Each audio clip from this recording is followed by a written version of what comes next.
오늘은 로마서 강의 134번째 시간으로 로마서 12장 1절 말씀을 통하여 이것이 우리가 드릴 합당한 예배입니다 라는 제목으로 말씀을 전하며 주시는 은혜를 받고자 합니다. 로마서의 구성을 크게 본다면 1장으로부터 11장 그리고 12장으로부터 16장 이렇게 두 부분으로 나눌 수가 있습니다. 물론 이것을 더 세부적으로 나누면 더 나눌 수가 있습니다만 통상적으로 이렇게 두 부분으로 나눕니다.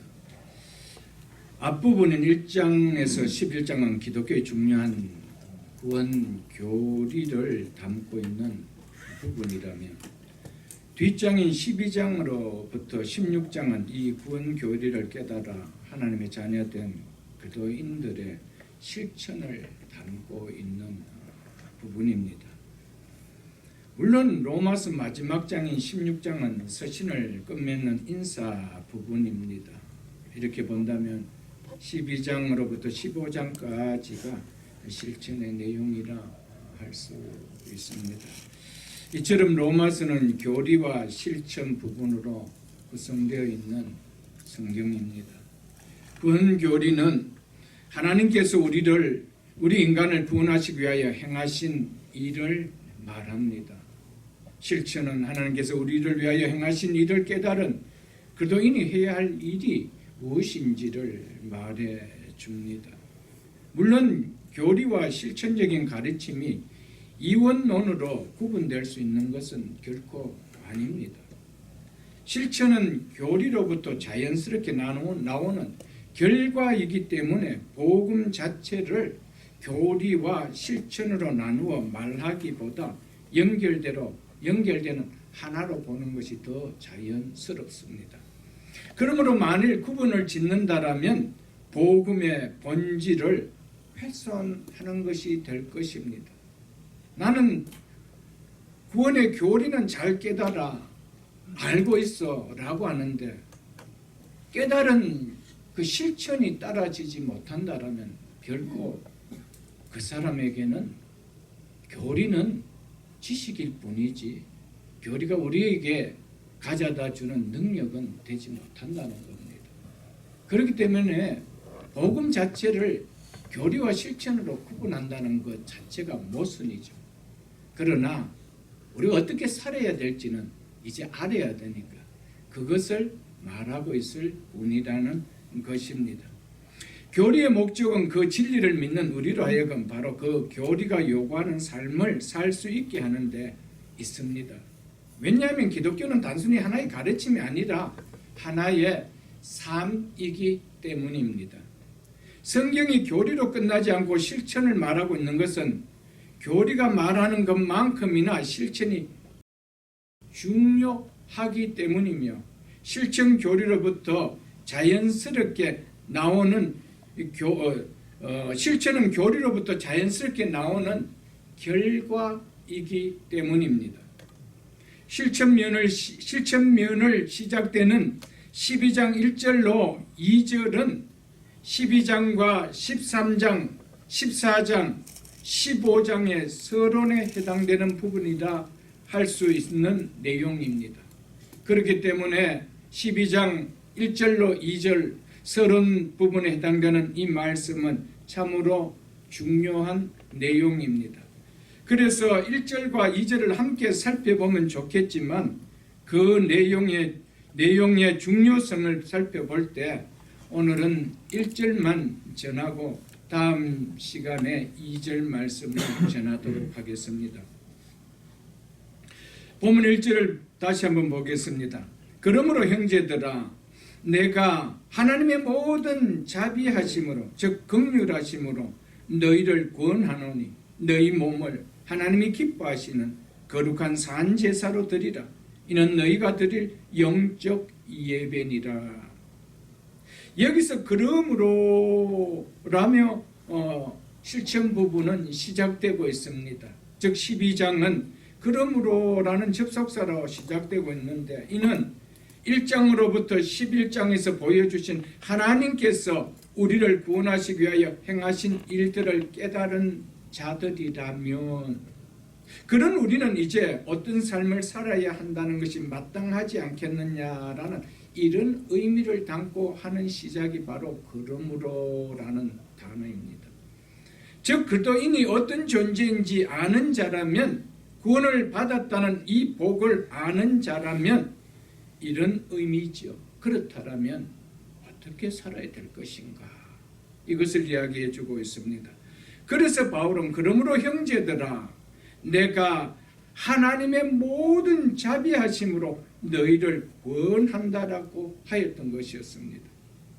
그러므로 하나님께서 우리를 구원하시기 위하여 행하신 일들을 설명한 교리만 존재할 수 없고 반드시 행실이 함께 동반해야 한다라는 것을 말해주고 있습니다.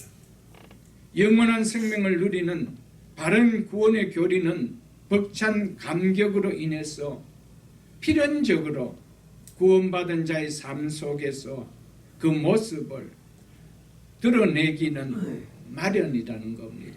왜냐하면 복음에는 능력이 나타나기 때문이라는 것이죠. 그러므로 형제들아, 이렇게 시작하죠.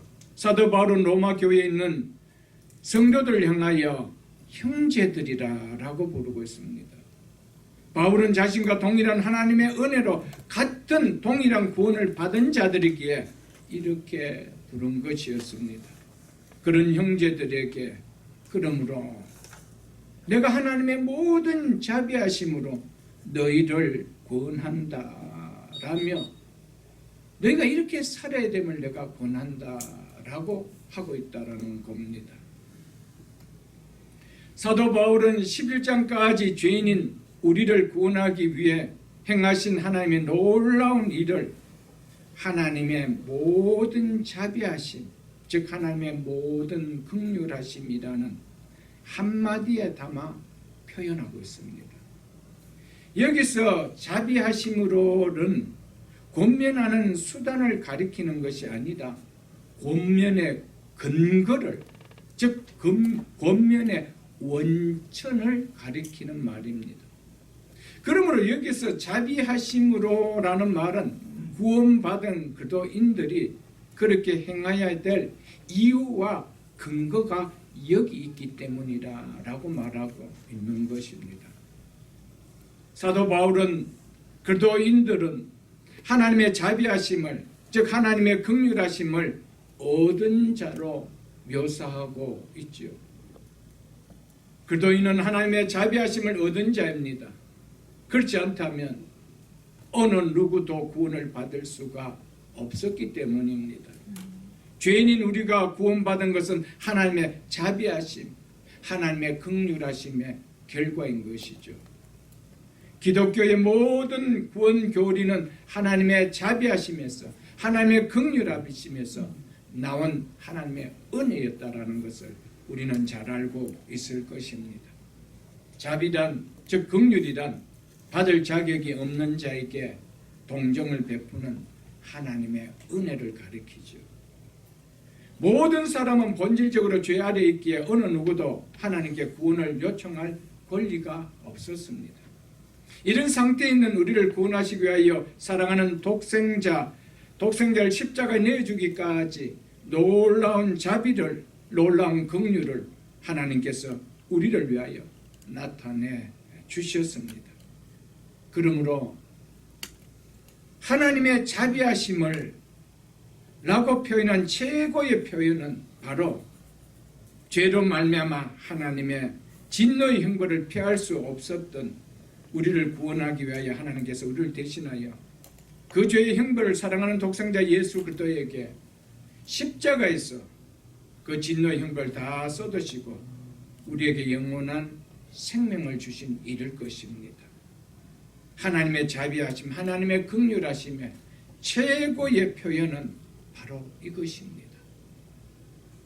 스스로 구원할 수 없는, 당연히 하나님의 진노를 받을 수밖에 없는 죄인인 우리를 향하여 그 진노를 쏟지 아니하시고 사랑하는 독생자에게 다 쏟으시고 우리에게는 영원한 생명을 주신 이거보다 더 큰 하나님의 자녀, 하나님의 자비하심을 나타내는, 하나님의 긍휼하심을 나타내는 표현이 있을 거예요.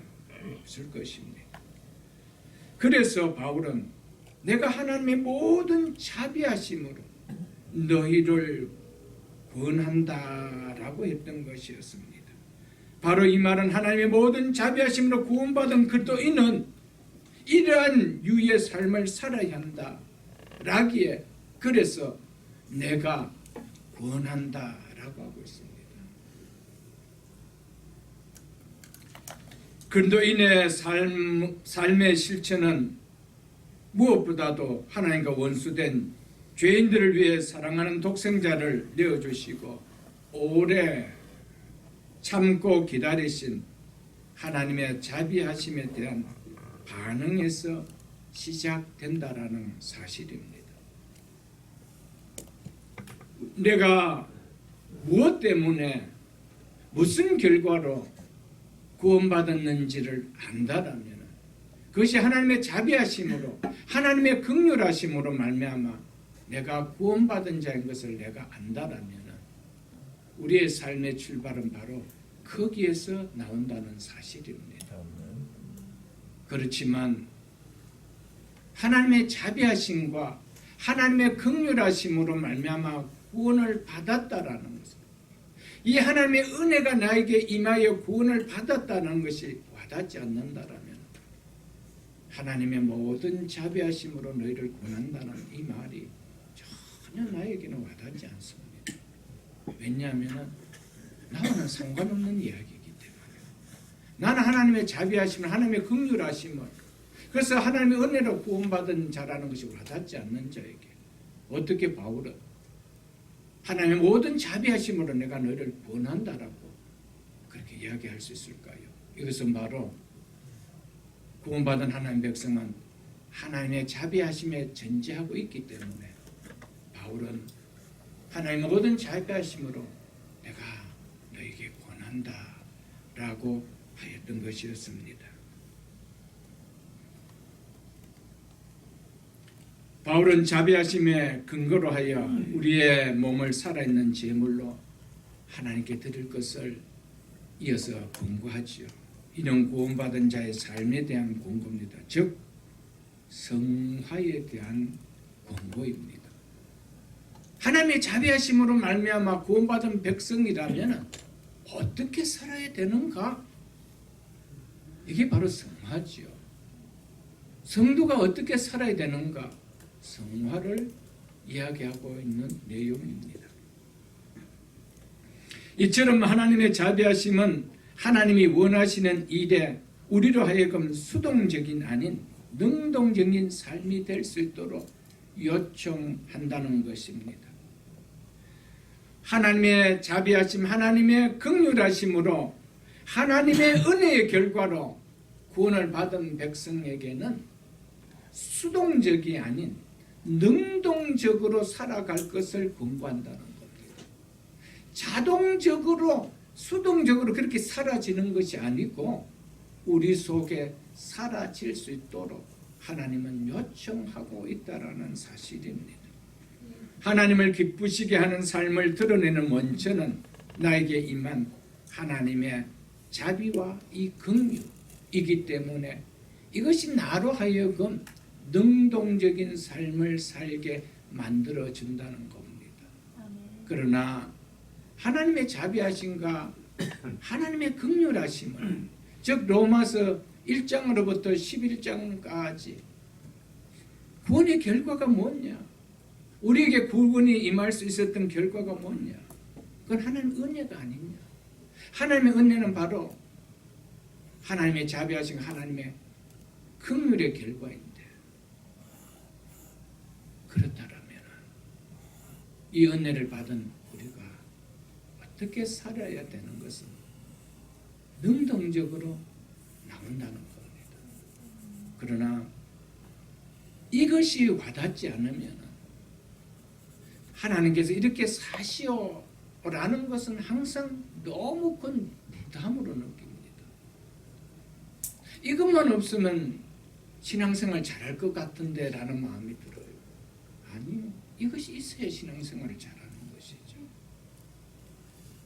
여러분, 성경은 한 번 더 하나님께서 우리에게 은혜를 주시고 수동적으로 살게 만들지 않습니다. 왜냐하면 하나님의 은혜에는 능력이 있기 때문에. 우리가 능동적으로 살아갈 수 있을 만큼 하나님의 복음에는 능력이 있기 때문에. 그렇기 때문에 우리에게 사도 바울은 하나님의 모든 자비하심으로, 하나님의 모든 긍휼하심으로 내가 너희에게 권한다, 요청한다 라고 하였던 것이었습니다. 놀라운 하나님의 자비하심의 은혜를 받은 자들이라면 어떻게 살아야 한다라고 가장 먼저 권고하고 있는 것이 무엇입니까? 모든 것 중에 가장 중요한 것으로 권면하고 있는 것이 지금 무엇입니까?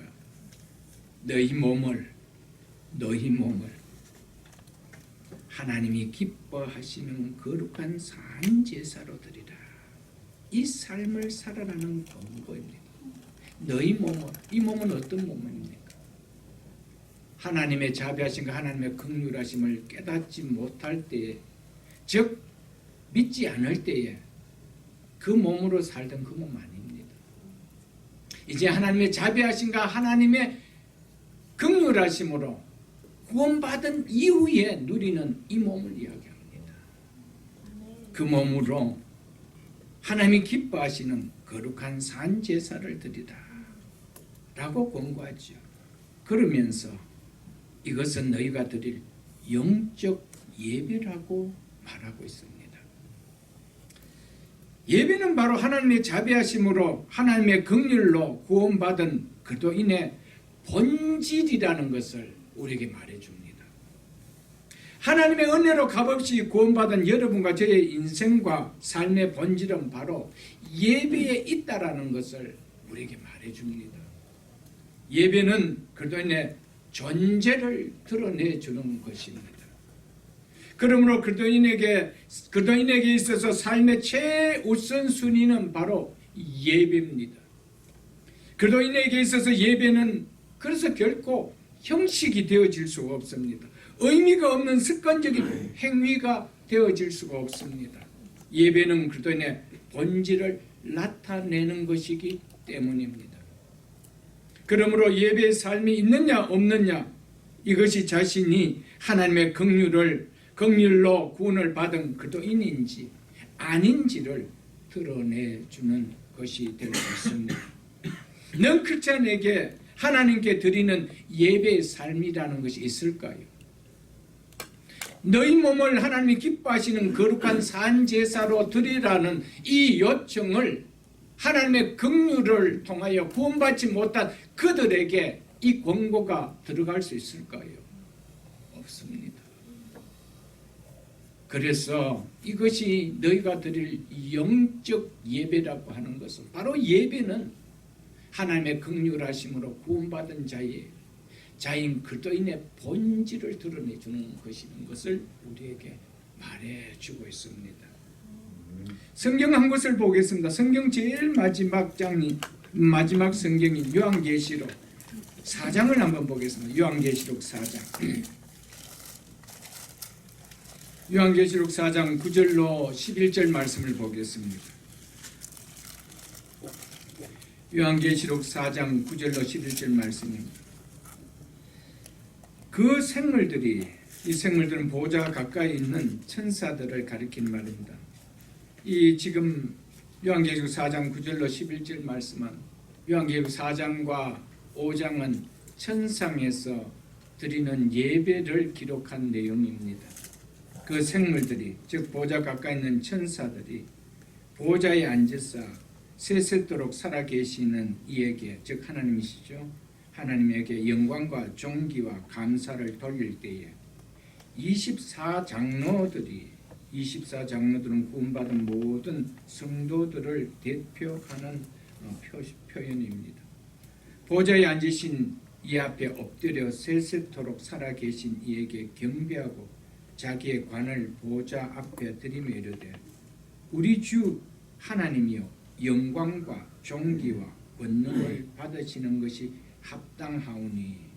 왜 합당한지, 왜 이렇게 우리가 예배를 드려야 되는지 이유를 이제 설명합니다. 왜냐면이라는 접속사가 이어서 나옵니다. 왜냐면, 하나님을 예배하는 이유를 설명하는 접속사입니다. 왜냐면 주께서 만물을 지으신지라. 만물이 주의 뜻대로 있었고 또 지으심을 받았나니, 즉 받았기 때문이다 라고 말하고 있습니다. 하나님께서 우리를 지으신 창조주이시며 동시에 우리를 통하여 예배받기 위하여 우리를 그렇게 창조하셨기 때문에 우리는 마땅히 예배를 드려야 된다라는 것입니다. 요한계시록 그대로 잡고 계십시오.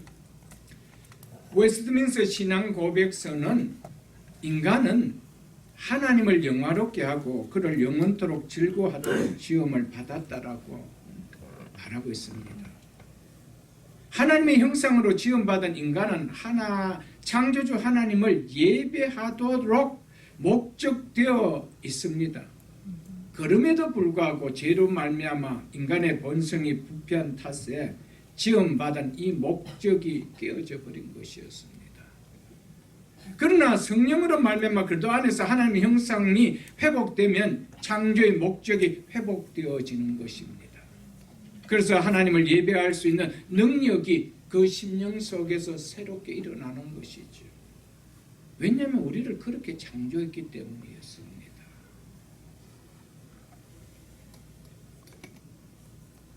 그래서 모든 그리스도인들의 마음속에는 하나님을 예배하고 싶어하는 열망이 생기는 것이 정상입니다. 왜? 이것이 구원받은 그리스도인의 본질이기 때문에.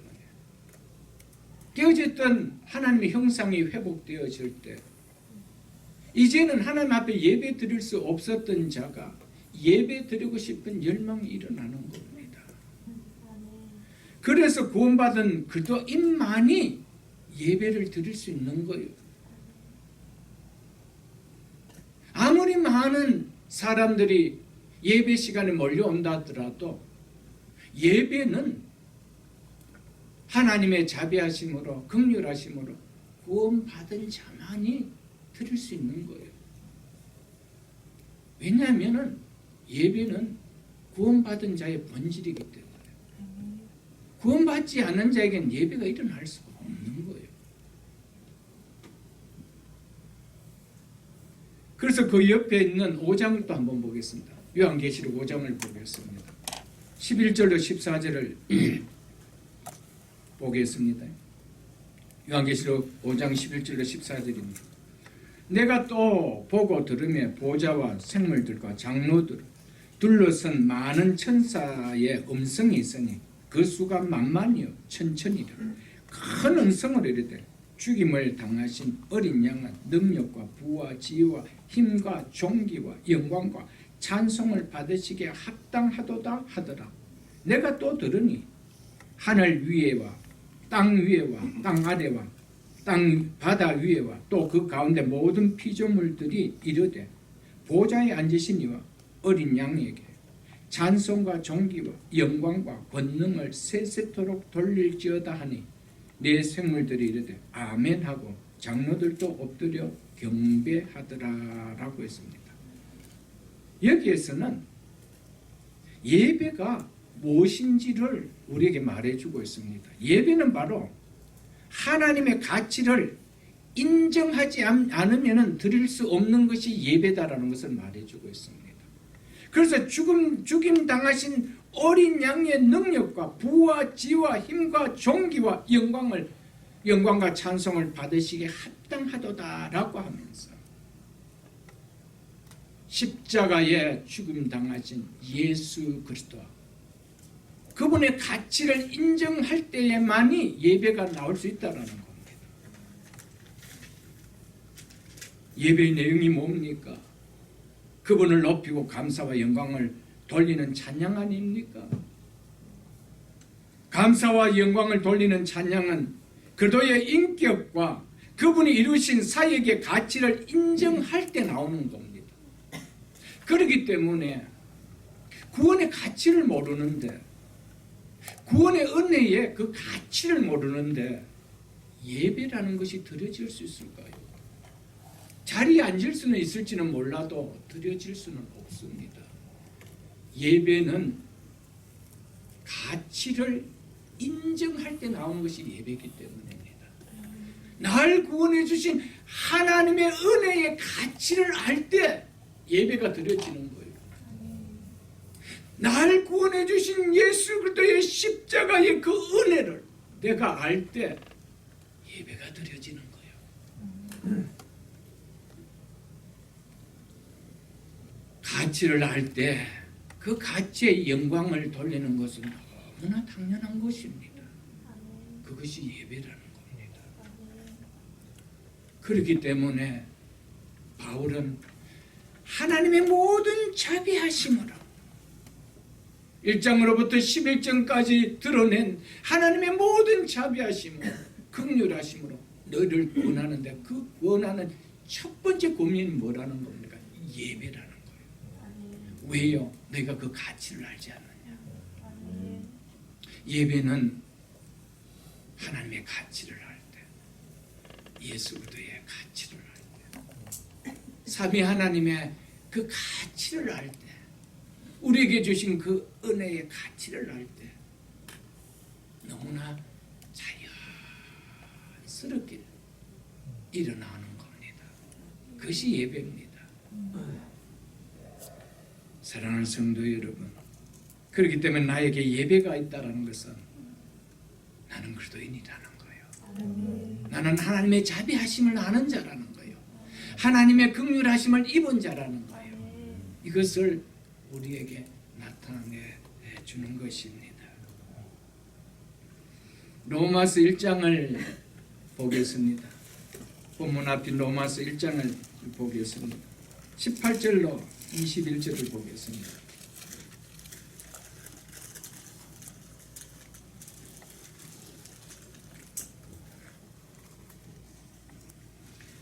로마서 1장 18절로 25절 말씀입니다. 하나님의 진노가 불의로 진리를 막는 사람들의 모든 경건하지 않음과 불의에 대하여 하늘로부터 나타났나니, 이는 하나님을 알만한 것이 그들 속에 보입니다. 하나님께서 이를 그들에게 보이셨느니라.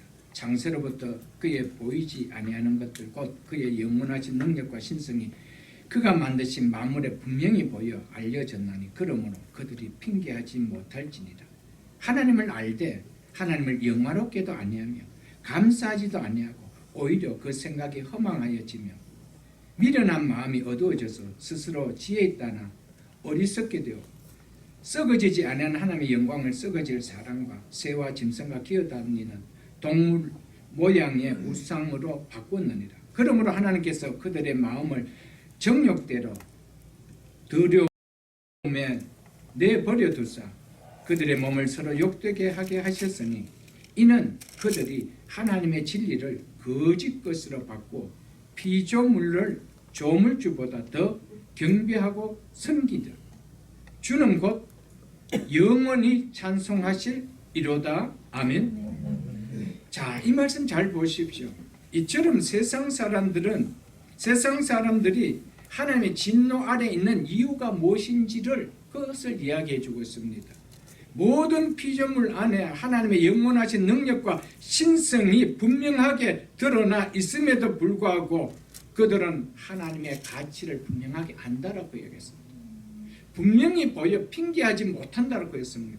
그렇다면 하나님의 그 능력의 가치를 아는데 인간은 하나님을 하나님으로 인정하는 것을 거부했다는 겁니다. 그래서 그들이 고작 한다는 것이 뭡니까? 우상을 만들어 경배했다라는 것이죠. 무슨 이야기입니까? 타락한 인간은 하나님께 마땅히 드려야 할 예배를 거부한다는 겁니다.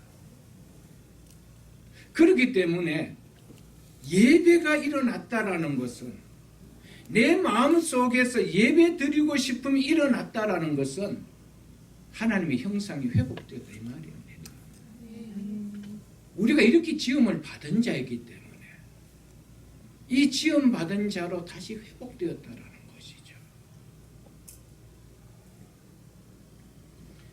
타락한 상태에서는 하나님께 예배하는 것을 거부할 수밖에 없습니다. 인간이 하나님의 형상이 깨어져 타락하였다는 가장 뚜렷한 증거가 바로 그들에게 예배가 없다라는 겁니다. 하나님을 하나님 되게 인정함이 그들에게 없다라는 겁니다. 인간보다도 못한 다른 짐승의 피조물을 만들어 거기에 예배할지언정 하나님께는 예배할 수 없다라는 겁니다. 그것이 인간이 타락했다는 증거입니다. 타락한 인간이 회복되어 하나님의 형상으로 회복받았다는 증거가 뭡니까? 예배가 살아났다는 겁니다. 이 사실 믿으십니까? 그래서 예배는 그리스도인의 본질이라고 말하는 것입니다.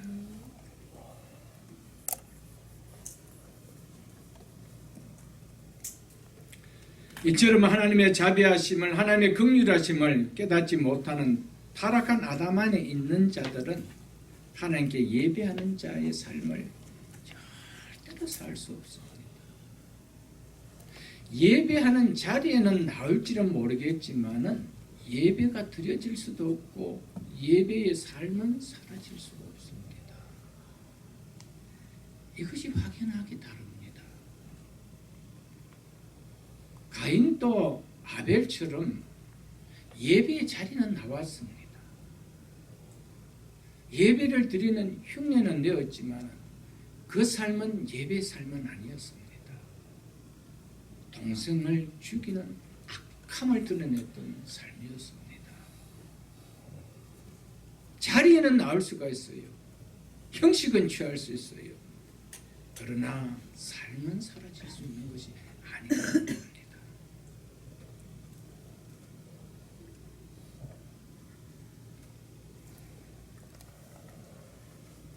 하나님의 모든 자비하심으로 너희를 권하노니 너희 몸을 하나님이 기뻐하시는 거룩한 산 제물로 드리라. 이는 너희가 드릴 영적 예배니라. 성령으로 거듭난 그리스도인에게서 예배는 그 인생과 그 삶의 본질이다. 이것을 1절에서 말해주고 있습니다. 예수를 믿기 전에 아담 안에서 타락한 성품을 가진 자들의 특징은 뭡니까? 자기를 예배하는 자입니다. 자기 자신을 우상화 만드는 겁니다. 하나님께 돌려야 될 영광을 자기가 다 취하는 거예요. 하나님께 돌려야 될 영광을 사람 가운데 좀 탁월하게 보인다면 그들에게 다 영광을 기립박수를 치며 영광을 돌린다는 겁니다. 그렇던 우리가 이제는 우리의 삶이 하나님이 기뻐하시는 산 제물로 드리는 삶으로 바뀐다는 거예요. 그래서 예배는 그리스도인의 본질입니다. 이렇게 살아간다라는 것이죠. 무엇이 그리스도인인 우리가 드려야 할 예배라고 바울은 말하고 있습니까? 우리의 몸을 거룩한 산 제물로 드리라고 하고 있죠. 이것이 하나님이 기뻐하시는 우리가 드릴 영적 예배다라고 하고 있죠. 여기서 영적이라고 번역된 로키코스라는 이 단어는 신령한이라는 의미를 갖고 있는 단어입니다. 그래서 이 단어가 유일하게 번역된 곳이 베드로전서 2장 2절에 보면은 갓난 아이들 같이 순전하고 신령한 젖을 사모하라라고 한 거기에 보면은 신령한이라고 번역된 것을 볼 수가 있습니다. 신령하다고 할 때는 내면적인 의미에서 한 말입니다. 이는 단순히 몸짓으로만 드리는 것일 뿐인 예배와 반대가 되는 생각과 마음이 포함되는 예배를 가리키는 의미에서 영적 예배라, 즉 신령한 예배라고 이렇게 표현을 한 것입니다. 본문에서 그리스도인의 참된 예배가 내면적 자세만을 바울이 말하고 있지 않다라는 것을, 그래서 우리 자신을, 우리의 몸을 하나님이 받으시기에 기뻐하시는 산 제물이 되게 하라고 하는 것을 보면 이것은 단순하게 내면적 자세만을 이야기하고 있지 않다라는 것을 우리가 알 수 있을 것입니다. 그런 의미에서 다른 번역에서는 영적 예배를 합당한 예배라, 마땅한 예배라, 참된 예배라 이렇게 번역하고 있는 것을 우리는 볼 수가 있습니다. 우리 몸을 거룩한 산제사로 드리는 것이 바로 하나님이 기뻐하시는 우리가 드릴 합당한 예배다, 마땅한 예배다, 참된 예배다라고 바울은 말하고 있습니다. 우리의 몸을 거룩한 산제사로 드리라고 한 말은 바로 바울이 구약의 제사를 염두에 두고 표현한 말입니다. 여기서 몸은 육체의 몸 그 자체를 가리킨다라고 말하는 신학자들도 있습니다. 또는 우리의 전 인격을 가리킨다라고 말하는 신학자들도 있습니다. 딱 이것이다라고 말하기보다 두 가지 모두를 다 수용하는 것이 좋을 줄 압니다. 그리고 거룩한이라는 말은 깨끗한, 정결한 이런 의미로 쓰이지만은 여기에서는 보다 구별된 이란 의미로 더 쓰여진 말입니다. 구별되었다. 왜냐하면 바울이 예배를 지금 구약의 제사에 비유하고 있는 표현이기 때문입니다. 구약의 제사가 구별된 제물이 드려졌을 때 하나님께서 받으신 것처럼 오늘날 예배도 구별됨으로 드려질 때 받으신다라는 것을 나타내고 있습니다. 그래서 그렇게 드려지는 예배를 가리켜서 하나님이 받으시기에 합당한 예배다, 하나님에게 드려질 수 있는 합당한 예배다, 마땅한 예배다, 참된 예배다 라고 말했던 것입니다. 이제는 구약 제사와 다릅니다. 그래서 짐승이 아닌 우리 몸을 제물로 드리라고 합니다. 그것도 죽은 제물로가 아닌 살아있는 산 제물로 드리라라고 말하고 있습니다. 산 제물이라는 표현이 말해주듯이 우리 몸을 죽여 제단 위에 올려놓으라는 것이 아니고 우리가 몸을 갖고 살아가는 삶 전체를 하나의 제물로 여겨서 그 삶을 하나님께 드려라 라고 표현하고 있는 것입니다. 여기에서 산이라는 말은 그리스도인들의 영적인 상태를 또한 말해주고 있습니다. 그리스도인은 이제 그리스도 예수 안에서 하나님께 대하여 살아있는 자라는 것을 말해주고 있습니다. 그러므로 우리는 죽은 자의 삶이 아닌 그리스도 안에서 하나님께 대하여 살아있는 자로서의 그 삶을 드려라. 그것이 바로 영적 예배라, 하나님이 받으시는 합당한 예배라고 하고 있다는 겁니다. 자, 로마서 그 앞에 있는 6장을 한번 보겠습니다. 로마서 6장 10절로 13절을 보겠습니다.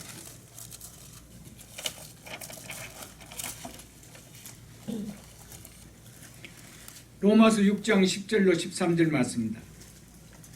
그가 즉 예수 그리스도가 죽으심은 죄에 대하여 단번에 죽으시며 그가 살아 계심은 하나님께 대하여 살아 계심이니 11절 이와 같이 너희도 너희 자신을 죄에 대하여는 죽은 자요 그도 예수 안에서 하나님께 대하여 살아있는 자로 여길지어다. 아멘. 여러분과 저는 예수 그리스도로 인해서 그분 안에서 하나님께 대하여 살아있는 자임을 믿습니까? 그러니까 그래서 12절 그러므로 너희는 죄가 너희 죽을 몸을 지배하지 못하게 하여 몸의 사욕에 순종하지 말고 또한 너희 지체를 불의의 무기로 즉 불의의 도구로 죄에게 내어주지 말고 같이 읽겠습니다. 오직 너희 자신을 죽은 자 가운데서 다시 살아난 자 같이 하나님께 드리며 너희 지체를 의의 무기로 하나님께 드리라. 아멘. 오직 너희 자신을 죽은 자 가운데서 다시 살아난 자 같이. 우리는 전에 하나님 앞에서 허물과 죄로 죽었던 자였습니다. 그런 우리가 예수 그리스도 안에서 하나님께 대하여 살아있는 자라는 것이죠. 그렇기 때문에 우리를 향하여 산 제물로 드리라는 거예요. 너희들은 이제 죽은 자가 아니라는 거예요. 죽은 행실을 통하여 하나님께 예배 드리지 말라라는 거예요. 산자의 행실로, 구원받은 산자의 행실로 하나님께 예배를 드리라는 거예요. 그것이 영적 예배요. 그것이 하나님이 받으시는 합당한 예배요. 마땅한 예배요. 참된 예배라고 바울은 우리에게 말해주고 있는 것입니다. 오직 너희 자신을 죽은 자 가운데서 다시 살아난 자 같이 하나님께 드리며 너희 몸을 즉 너희 지체를 의의 무기로 하나님께 드리라 라고 하고 있죠. 그러므로 우리의 삶을 희생 제물로 하나님께 드리도록 요청을 받은 자들은 바로 그리스도 안에서 그리스도 안에서 하나님께 대하여 살아있는 자임을 깨달을 수 있기를 주의 이름으로 축복합니다. 그리스도 예수 안에서 하나님께 대하여 산 자가 아니라면 하나님께 산 제물로 드리라고 요청할 수 없습니다. 이 요청을 받는 자가 맞다라면, 이 요청을 내가 들을 수가 있다라면 나는 하나님께 대하여 산 자요. 아멘. 살아있는 자라는 감사해요, 여러분들. 왜 그럴까요? 죽은 자들에게는 너희 몸을 하나님이 기뻐하시는 산 제물을 드리라고 요구할 수도 없고 요구되어질 수도 없기 때문입니다. 그들에게는 이게 무슨 말인지도 모릅니다. 산 제물은 또 뭐고 죽은 제물은 뭔지, 하나님께 대하여 살아있는 것은 뭐고 죽은 것은 뭔지. 여러분, 허물과 죄로 말미암아 죽은 경험을 해보지 아니하거나 성령으로 말미암아 거듭났을 때 살았다는 것이 무엇인지 와닿지 않죠. 그렇기 때문에 허물과 죄로 죽었던 자가 정말 성령으로 말미암아 살면은 정말 살았다는 것이 이거구나. 그래서 살은 자의 삶은 이렇게 사는 거구나 라는 것이 들어지죠. 그게 바로 뭐라는 거예요? 합당한 예배라는 거예요. 마땅히 하나님께 드릴 그게 예배라는 겁니다. 그리고 여기서 드리라는 말은 구약에서 제단의 제물이 되는 짐승을 올려놓는 표현으로서 짐승의 몸을 제단 위에 놓아 하나님께 온전한 제물을 드리듯이 우리 자신을, 우리의 삶을 전적으로 하나님께 그렇게 드려야 한다라는 것을 말해주고 있습니다. 우리 자신을, 우리의 삶을 하나님께 드린다라는 이 의미에서 우리 자신을, 우리의 삶을 제물이 되게 해야 된다라고 바울은 표현했던 것이었습니다. 성령으로 거듭난 그리스도인은 죽은 몸의 행실을 하나님께 드리는 자가 결코 아닙니다. 살아있는 구원받은 자의 몸의 행실을 하나님께 올려드린 자입니다.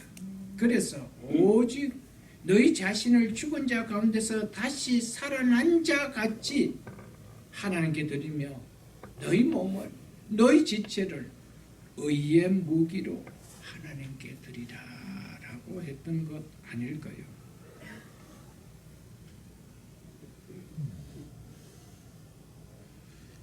이제는 죽은 제사를 드리는 자가 죽은 제물로 제사를 드리는 자가 그리스도인이 아니고요.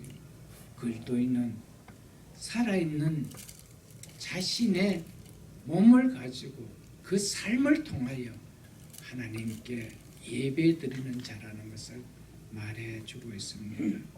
왜 그럴까요? 하나님은 죽은 제사를 받으시는 죽은 하나님이 아닙니다. 하나님은 죽은 제물을 받는 죽은 하나님이 아니에요. 하나님은 산 제사를 받으시는 오늘도 살아계신 하나님이신 것을 믿으시기를 바랍니다. 여러분과 제가 예수 그리스도 안에서 하나님께 대하여 산자가 맞습니까? 그렇다면 우리의 삶 자체가 하나님께 올려드릴 수 있는 예배입니다.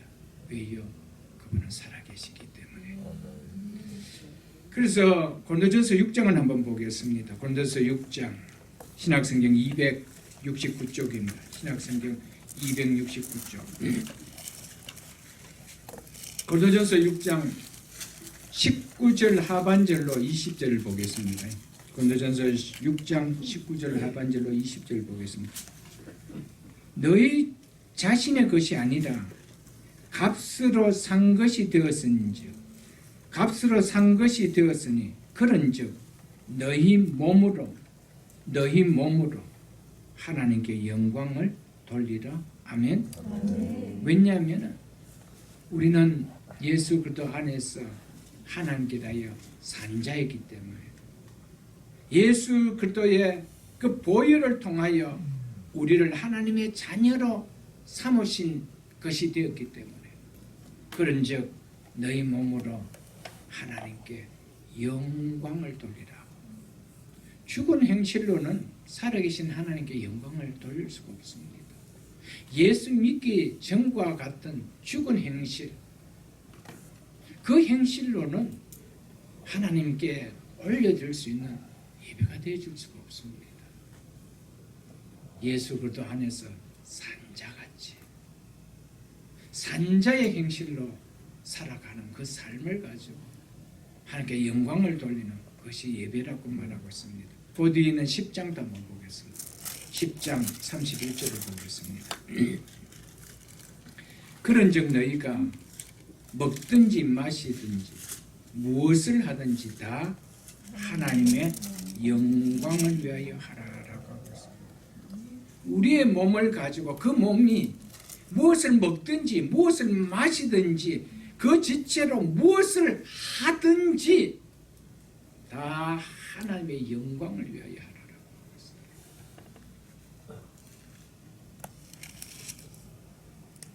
하나님께서 인간을 창조하신 목적이 뭡니까?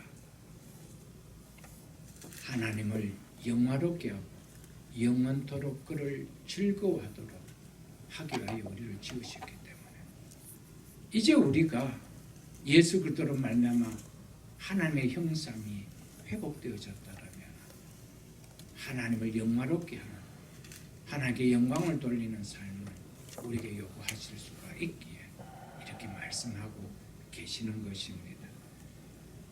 그런즉 너희가 먹든지 마시든지 무엇을 하든지 너희 몸으로 무엇을 하든지 다 하나님의 영광을 위하여 하라 라고 하고 있습니다. 그래서 베드로전서 2장을 보겠습니다. 379쪽입니다. 베드로전서 2장 신약성경 379쪽입니다. 10절로 11절을 보겠습니다.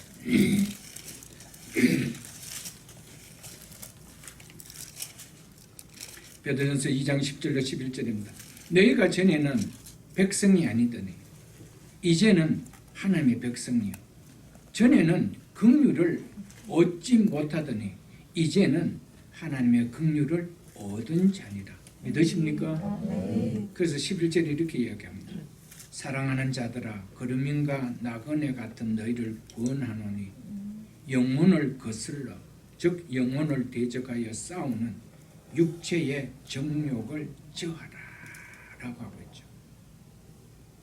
이것이 바로 하나님께 영광을 돌릴 수 있는 거기 때문에 육체의 정욕대로 살아간다라면은 그것은 죽은 자의 행실이기 때문에 예수 믿기 전에 동일했던 죽은 자의 행실이기 때문에 그래서 그 행실을 저하라. 저하는 것이 곧 하나님께 영광을 돌리는 삶이기 때문입니다. 누구에게 이렇게 권면합니까? 하나님의 긍휼을 얻어 하나님께 대하여 살아있는 하나님의 백성들에게만 너희 몸을 하나님이 기뻐하시는 거룩한 산 제물로 드려질 수 있도록 너희 영혼을 대적하여 싸우는 육체의 정욕을 제어하라라고 권면하고 있습니다.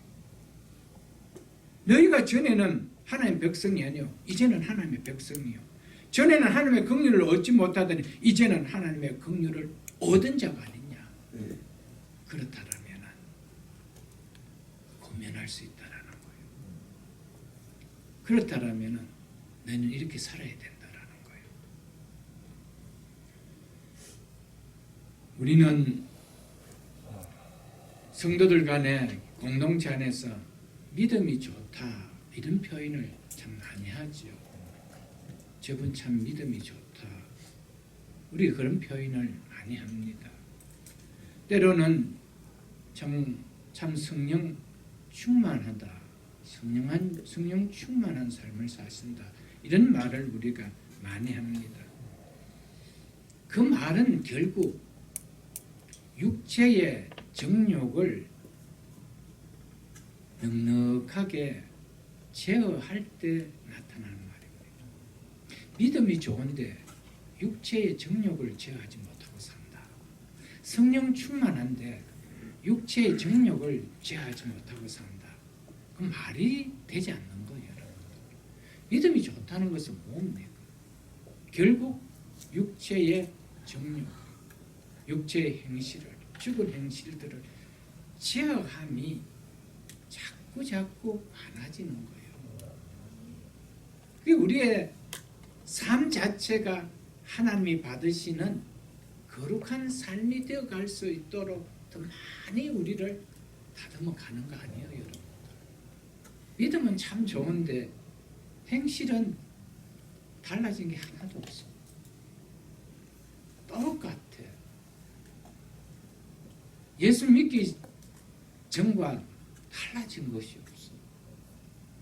별로 구별된 것이 없어. 그러면서도 믿음 좋다는 소리는 듣고 싶습니까? 공부는 못하는데 너 정말 공부 잘한다 그 소리가 칭찬일까요? 여러분? 그건 아니잖아요. 여러분.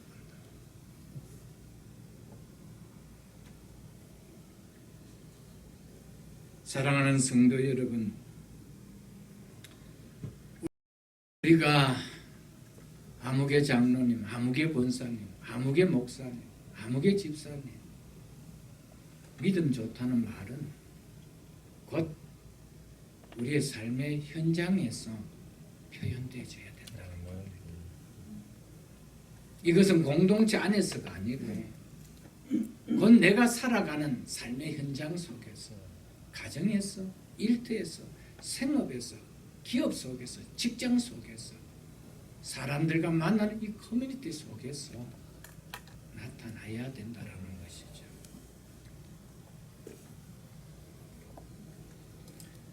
하나님의 긍휼을 얻은 그리스도인은 자신이 살아있는 몸으로 하나님이 받으시는 예배로 드려지는 삶이 되어야 한다는 생각이 반드시 들어와야 됩니다. 그래야 자신이 그리스도 안에서 하나님 앞에 살아있는 자라는 그리스도인이라는 존재가 느껴지죠. 그런데 내 자신이 살아가고 있는 이 몸으로 하나님이 받으시는 예배가 드려지는 삶이 되어야 된다는 이 생각이 내 속에 들어오지 않는다면 나는 그리스도인이다, 그리스도인이 아니다, 이런 말을 듣는 것 자체도 별로 기분 나쁘지도 안 하고 별로 그것이 뭐 속상하지도 안 하고 그냥 그래요. 예배는 그리스도인의 본질인데 본질을 무시해 버린다라면 얼마나 속상하겠어요. 당신 그리스도인이 아니요, 이러면 얼마나 속상해요. 그런 말 들어도 뭐 그게 어때? 그런다고 뭐 돈 생기나? 뭐 이래 버린다라면, 여러분, 우리에게는 그리스도인이, 내가 그리스도인이라는 이 존재 자체가 너무나 프라이드하게 느껴져야 돼요. 그래야 거기에 걸맞는 삶을 사는 것 자체가 프라이드한 것이죠. 근데 그리스도인이라는 것 자체가 뭐 아무런 프라이드는 느껴지지 않아요. 그렇기 때문에 그리스도인으로서 살아가는 삶이 프라이드 느껴지느냐? 아니요. 넌 그렇지 않은 삶이 더 멋있어 보이는데, 더 따르고 싶은데. 사랑하는 성도 여러분, 예배는 결코 교회 안에서 의식에만 그치게 해서는 안 됩니다. 오늘 같이 모여서 공동체 안에서 이렇게 드려지는 것으로 바쳐서는 됩니다.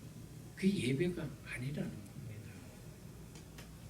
내가 살고 있는 삶의 현장 속에서, 내가 생활하는 생활의 현장 속에서, 그 시간 가운데서 구원의 생명이 나타나는 믿음의 삶과 연결되어지는 것, 그것이 예배라는 겁니다. 오늘 우리가 이렇게 와서 예배 드리는 것이 뭡니까? 한 주간을 그렇게 살 수 있는 힘과 능력과 내 존재를 또 한 번 각인받기 위해서가 아니에요, 여러분. 그 힘을 누리기 위해서 아니에요. 여기서 그 힘을 누리지 못하면 삶의 현장 속에서 어떻게 예배의 삶이 연장되어 살아갈 수 있나요? 오늘 예배의 삶과 내 삶의 현장과는 완전히 분리되어 버려, 이원화되어 버리는 다른, 여기에서는 하나님의 긍휼을 입은 자 모습 같은데 삶의 현장 속에서는 하나님의 긍휼하심과 하나님의 자비하심을 전혀 받지 못하는, 하나님 앞에서 산자가 아닌 자 같이 이분화되어 산다라면 어느 것이 진짜 자신의 본질입니까? 어느 것이 진짜 나의 모습입니까? 구원받은 자입니까? 구원받지 않은 자입니까? 어느 것이 나의 본질입니까? 구원받은 것이 그렇게 영광스럽고 구원받아 하나님의 자녀가 된 것이 그렇게 프라이드로 느껴진다라면 삶 자체가 그렇게 또한 느껴져야 돼요. 그 삶 자체가 너무나 기쁘게 느껴져야 된다라는 거 아닐까요, 여러분?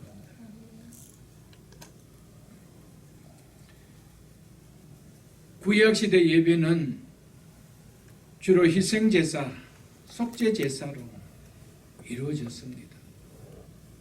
그래서 사람들은 구약의 희생제도가 그도 안에서 모두 성취되었기 때문에 희생제사, 속죄제사를 드리는 시대는 이제 끝났다라고 말합니다. 이 말은 절대적으로 맞는 말입니다. 속죄제사를 드리는 시대는 그도 안에서 완전히 끝났습니다. 우리는 또한 죄 용서를 받기 위해서 희생 제물을 드리고 속죄 제물을 드리는 그런 예배는 드리지 않습니다. 그것은 끝나버렸습니다. 그리스도께서 우리를 위하여 단번에 율법의 요구를 다 이루어 드리는, 십자가에서 단번에 드리는 희생 제물로 통하여 이것은 다 이루어졌습니다. 더 이상 우리에게는 희생 제사, 속죄 제사가 요구되어지지 않습니다. 그럼에도 불구하고 사도 바울은 우리의 몸을 하나님께 산 제물로, 즉 산 제사로 드려야 한다라고 희생 제사를 요구하고 있다라는 겁니다.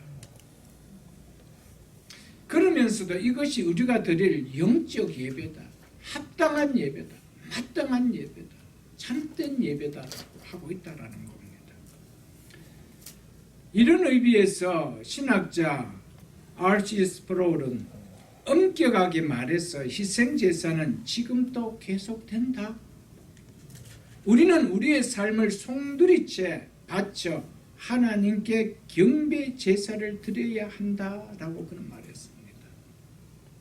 바울은 바로 우리의 몸을 하나님께 산 제사로 드려야 된다라고 했을 때 우리의 삶 자체가 하나님께 드려지는 희생을 드리는 삶이 되어야 된다라고 요구하고 있다라는 거예요.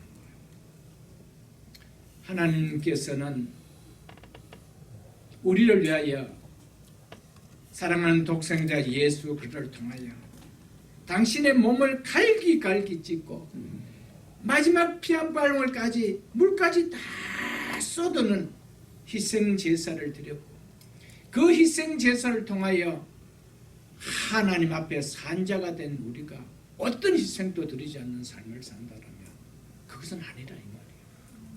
그런 표현에서 스프롤 신학자는 그렇게 말했습니다. 엄격히 말해서 희생 제사는 지금도 계속되고 있다라고 한 것입니다. 여러분, 하나님 앞에 드려지는 거룩한 산 제사가 되기 위하여 우리는 우리의 삶을 희생해야 됩니다. 육의 몸으로 살려고 하는 육체의 정욕을 제어하는 희생의 삶이 있어야 되는 거예요. 믿음의 선한 삶을 살고자 하는 희생이 있어야 돼요. 그래서 하나님 앞에 드려지는 삶이 되어야 되겠다는 희생이 있어야 된다는 겁니다. 우리는 희생만 받았지 희생을 드릴 줄 모릅니다. 왜 그럴까요? 예수 그리스도를 통하여 그 희생 제물을 우리에게 바쳐주신 그 구원의 은혜, 희생 제물이 되신 그 십자가의 은혜가 얼마나 놀랍고 위대하고 큰지가 와닿지 않기 때문에 우리를 통하여 이렇게 살아야 된다는 것이 그렇게 와닿지 않아요. 사랑하는 성도 여러분, 우리는 하나님 앞에 드릴 수 있는 우리의 삶을 통하여 우리에게 허락해 주신 구원의 몸을 통하여 하나님께 드릴 수 있는 예배가 될 수 있기를 축복합니다. 아멘. 복음은 하나님께서 우리를 사랑하셔서 아들 예수 그리스도를 십자가의 화목 제물로 내어주신 사건입니다. 이 복음에 합당한 반응은, 이 복음에 마땅한 반응은 이제 우리도 자신을 하나님께 산 제물로 드리는 것이 아닐까요? 그것이 하나님께서 기쁘게 받으시는 영적 예배다, 합당한 예배다, 참된 예배다 라고 하고 있습니다. 우리도 하나님 앞에 희생의 삶을 드리는 것, 그것이 하나님이 받는 영적 예배다 라고 하고 있는 것을 귀담아 들을 수 있기를 축복합니다. 아멘.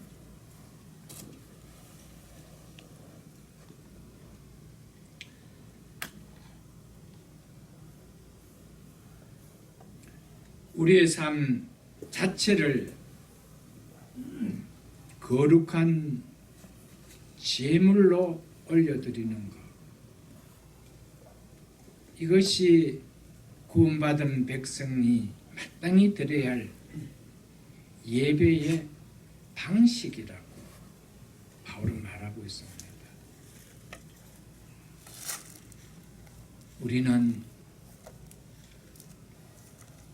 마땅히 드려야 될 예배의 방식, 하나님이 받으시기에 합당한 예배의 방식이 뭐냐, 이것을 우리는 늘 고민하며 우리의 삶 가운데 되새기며 살아갈 수 있는 우리가 되어야 됩니다. 그래서 베드로전서 2장을 한번 보겠습니다. 베드로전서 2장 378쪽입니다.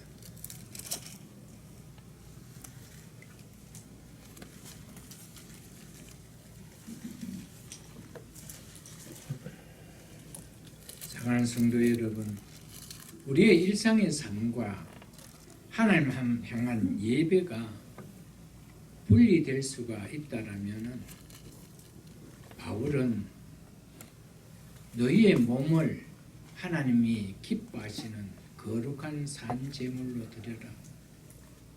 이것이 너희가 드릴 영적 예배라, 합당한 예배라 라고 말하지 않았습니다. 우리의 일상의 삶이 하나님 향한 예배와 분리될 수 없다라는 것. 우리의 일상의 삶이 바로 거룩한 예배의 행위라는 사실을 잊어서는 안 됩니다. 그런 의미에서 사도 베드로도 이렇게 이야기했습니다. 베드로전서 2장 3절로 5절을 보겠습니다. 너희가 주의 인자하심을 맛보았으며 여러분과 저가 주의 인자하심을 맛본 자가 맞습니까? 예수 그리스도의 그 인자하심으로 말미암아 구원의 은혜를 맛본 자 아닙니까? 그렇다라면 그리하라. 4절 사람에게 버림바 되었으나 하나님께서 택하심을 입은 보배로운 산돌이신 예수께 나와 너희도 산돌같이 신령한 집을 세우고 예수 그리스도로 말미암아 하나님이 기쁘게 받으실 누구로 말미암아요? 예수 그리스도로 말미암아. 여러분과 저는 예수 그리스도로 말미암아 하나님 앞에 산 자가 아니요. 그렇다면 예수 그리스도로 말미암아 하나님이 기쁘게 받으실 신령한 제사를 드릴 신령한 제사를 여기서 신령한은 앞에서 로마서에서 받는 그 신령한 로키코스라는 단어가 아니고 피누마티코스라는 단어로서 이것은 전적으로 신령한 영적인 의미를 담고 있는 단어입니다. 신령한 제사로 드릴 거룩한 제사장이 될지니라 라고 이야기하고 있습니다. 우리는 하나님이 기쁘시게 받으실 수 있는 신령한 제사를 드리는 거룩한 제사장이 되어야 한다고 말하고 있습니다. 여기서 거룩한 제사장이 될지어다는 이 말은 그 앞에는 1장 15절로 16절과 연결된 말씀입니다. 베드로전서 1장 15절로 16절 보겠습니다. 오직 너희를 부르신 거룩한 이처럼 너희도 모든 행실에 거룩한 자가 되어라. 기록되었을 때 내가 거룩하니 너희도 거룩할지어다 하셨느니라. 아멘. 주의 인자하심을 맛본 그도인은 신령한 제사를 드릴 거룩한 제사장이 되어야 된다라고 말하고 있습니다. 우리는 늘 기억하며 일상의 행실 가운데 거룩함이 즉 구별됨이 실현되게 하는 삶을 살려고 힘써야 됩니다. 애씀이 있을 때 내가 어떤 존재라는 것을 내 스스로 드러내는 거 아닐까요, 여러분들?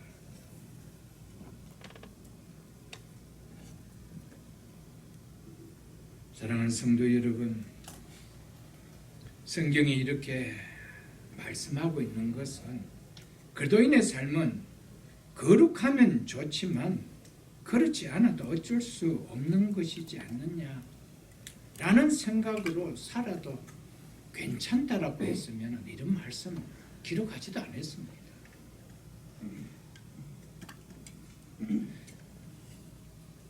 왜냐하면 하나님은 거룩하신 분이기 때문에 거룩하지 않는 것은 가증하게 여기시는 분이시지 가증한 것조차도 기쁘게 받는 그런 분이 아니라는 말입니다. 그래서 구약 제사에 보면은 흠 있고 점 있고 불결한 것은 가증히 여겼다라고 그것을 한 번이라도 하나님은 받으신 적이 없습니다. 그래서 사도 베드로가 예수 그리스도로 말미암아 하나님이 기쁘게 받으실 신령한 제사를 드릴 거룩한 제사장이 되어라고 하는 거예요. 제사가 드려졌다면 하나님이 받으셔야 되죠. 받지 않는 제사를 누가 드릴 거예요? 제사를 드린다는 전제는 받아짐을 전제하고 드리는 거예요. 그런데 받든 안 받든 신경을 쓰지 않는다면 가인과 똑같아요. 받아지면 어떻고 안 받아지면 어떻고 그게 뭐 그렇게 중요하냐는 거예요. 거룩하게 살면 좋은데 못 사는데 어때? 이렇게 생각한다면 안 된다는 거예요. 그것을 자책할 줄 알아야 된다는 것이죠. 그렇게 살아가야 되지. 한 번 정도 몸부림을 쳐봐야 되죠. 너무나 당연하게 여기면 안 된다는 것이죠.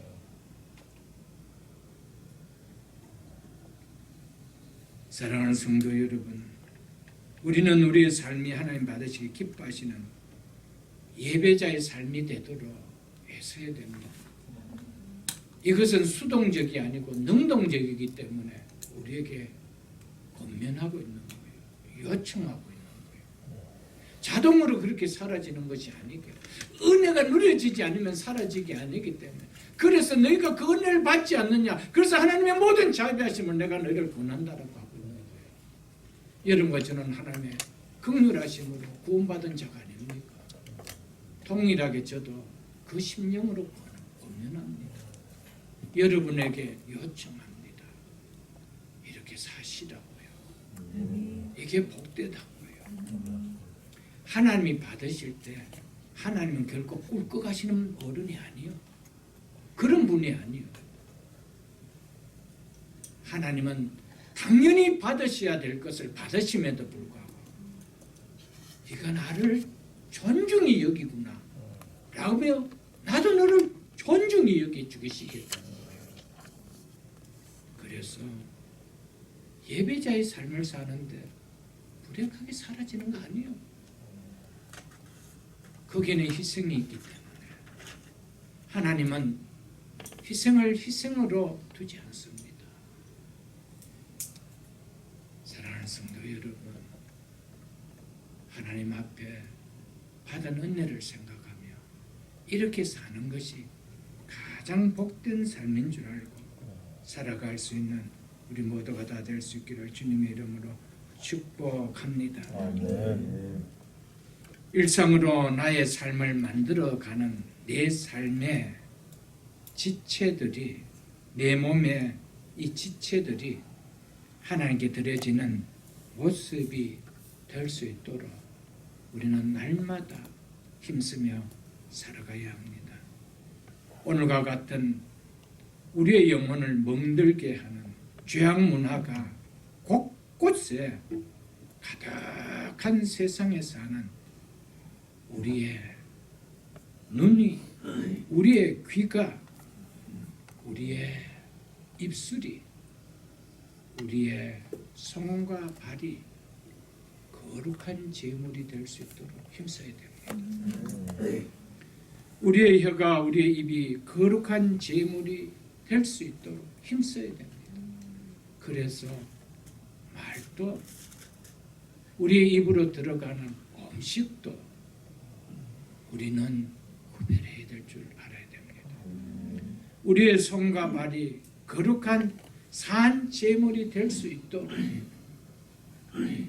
우리가 무엇을 취해야 될지, 무엇을 거절해야 될지, 우리가 어느 자리에 앉아야 될지, 앉지 말아야 될지, 우리가 가야 될 곳이 어딘지, 가지 말아야 될 곳이 무엇인지 거룩한 산 제물이 될 수 있도록 해야 됩니다. 그래서 우리의 몸이 하나님이 기뻐하시는 거룩한 산 제물로 드려지는 영적 예배가, 합당한 예배가, 마땅한 예배가, 참된 예배가 되게 해야 됩니다. 하나님이 기뻐하시는 거룩한 산 제사로 드리려고 애쓰는 삶이 되어져야 합니다. 하나님은 하나님의 형상으로 회복된 하나님의 자녀들이 세상 사람들과는 구별된 모습으로 살아가는 것을 보기를 원하고 계십니다. 그 삶을 보기를 원하고 계신다는 이 말입니다. 하나님의 자녀는 생각하는 것도, 그래서 말하는 것도, 그래서 일하는 것도, 먹고 마시는 것도, 내 육신의 몸에 걸치는 입는 것도, 가정을 이루는 가정관도, 사업을 하는 사업관도, 자녀를 양육하는 양육관도, 자녀관도, 이 땅을 살아가는 인생관도, 세상을 바라보는 세계관도 달라져야 한다는 겁니다. 구별되어야 한다는 겁니다. 그것을 보고 싶어 하신다는 겁니다. 왜요? 하나님의 형상으로 회복되었기 때문에. 회복되어졌는데 삶은 달라진 것이 하나도 없더라면, 말하는 것도, 우리의 삶도, 우리의 생각하는 것도, 우리의 있는 옷차림도, 우리가 행동하는 행동도, 자녀를 양육하는 양육관도, 가정을 일궈가는 가정관도, 세상을 바라보는 세계관도, 살아가는 인생관도 달라진 것이 아무것도 없더라면, 하나님 그것을 보기를 그렇게 기뻐하고 계시는데, 그래서 예수 그리스도 안에서 우리를 하나님 앞에서 산자로 하나님 형상을 회복시켜 줬는데 달라진 것이 없다면 예배가 되어줄 수 있느냐는 거예요. 예배는 그리스도인의 본질인데. 사랑하는 성도 여러분, 예수 믿기 전과 다른 능크리스찬들과 다름이 바로 거룩입니다. 거룩이 별 것이 아니에요. 다름이 거룩입니다. 옛사람으로 살 때와 다름이 거룩입니다. 그들이 가지고 있었던 가치관과 다름이, 그들이 추구하고 있는 가치관과 다름이 거룩입니다. 그들이 생각하고 바라보는 것, 그들이 추구하는 것, 그와 다른 것이 거룩입니다. 그래서 우리를 향하여 거룩하라고 하는 거예요. 달라라고 하는 거예요. 그때 상과 달라라는 거예요. 이전과 이제는 달라야 된다라고 말하고 있는 거예요.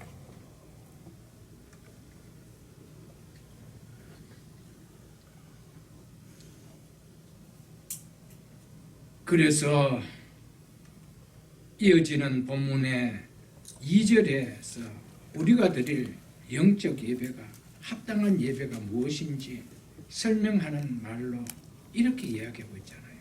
너희는 이 세대를 본받지 말고, 이렇게 출발합니다.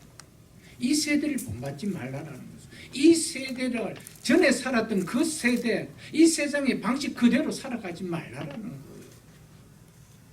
달라져야 되는 것이 거룩이다 이 말이에요.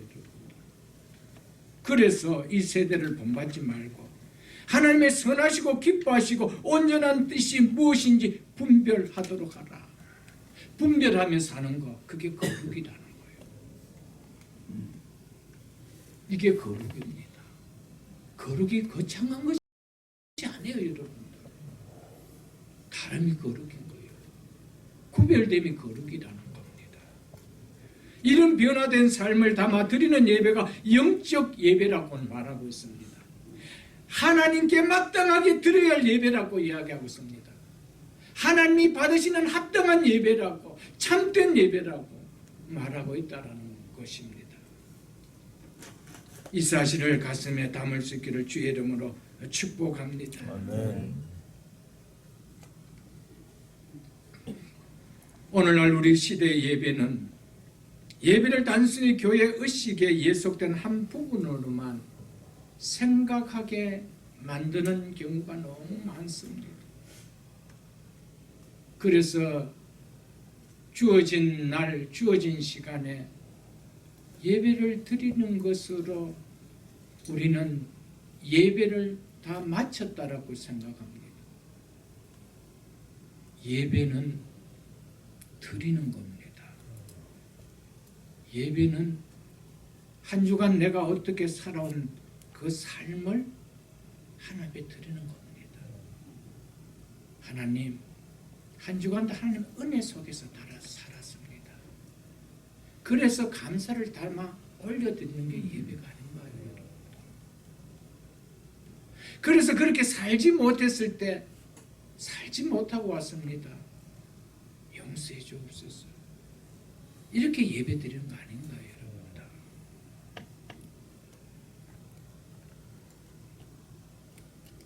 오늘 말씀처럼 일상의 삶에 드려지는 바른 예배로 회복될 수 있도록 교회는 예배관을 가르쳐야 되고 성도는 힘써야 됩니다. 일상의 삶과 우리가 오늘 나와서 드린 예배가 분리된다면 어느 것이 진짜 예배일까요? 이것이 진짜 예배일까요? 한 주간의 삶이 진짜 예배였을까요? 이것은 연결되는 겁니다. 하나입니다. 그렇게 살지 못했을 때 그래서 회개하는 거예요. 그렇게 살아온 것에 대해서 하나님 은혜로 살아왔기 때문에 감사가 있는 거예요. 말씀을 맺겠습니다. 웨스트민스터 대소교리 문답의 첫 문답에 보면 사람의 제일 된 목적이 무엇입니까? 라고 신앙 고백을 묻고 있습니다. 이 문문의 답은 사람의 제일 된 목적은 하나님을 영화롭게 하고 그를 영원토록 즐거워하는 것이다라고. 사람의 근본되는 목적이, 제일 되는 목적이, 가장 중요한 목적이 무엇인지 선명하게 우리에게 질문하고 답하고 있습니다. 사람의 제일 된 목적은, 최고의 목적이 하나님을 영화롭게 하고 그를 영원토록 즐거워하는 일이라면 우리는 어떻게 사는 것이 사람의 제일 되는 목적을 갖고 사는 삶일까라는 것이 답이 안 나올 수가 없을 것입니다. 하나님을 영화롭게 하는, 하나님께 영광을 돌리는 거룩한 구별된 삶이 바로 하나님을 영화롭게 하는 우리의 제일 되는 목적이라는 겁니다. 그런데 이것을 아무리 우리가 암송하고 한다 할지라도 사람의 제일 되는 목적은 하나님을 영화롭게 하고 그분을 영원토록 즐거워한다는 것을 암송하고 외운다 할지라도 내 삶의 제일 되는 목적인 그분을 영화롭게 하는 구별된 삶이 없다라면 이것은 아니라는 것이죠. 하나님을 영화롭게 하는 일과 상관없이 하나님을 즐거워하는 일이 존재할 수 있을까요? 우리는 하나님을 영화롭게 하는 구별된 그 삶 자체가 하나님을 즐거워하는 일이 되어야 됩니다. 믿지 않은 세상 사람들이 구별되지 않는 세상 사람과 동일한 그 삶이 하나님을 즐거워하는 삶이 되게 해서도 안 될 뿐 아니라 하나님은 즐거워할 수도 없습니다.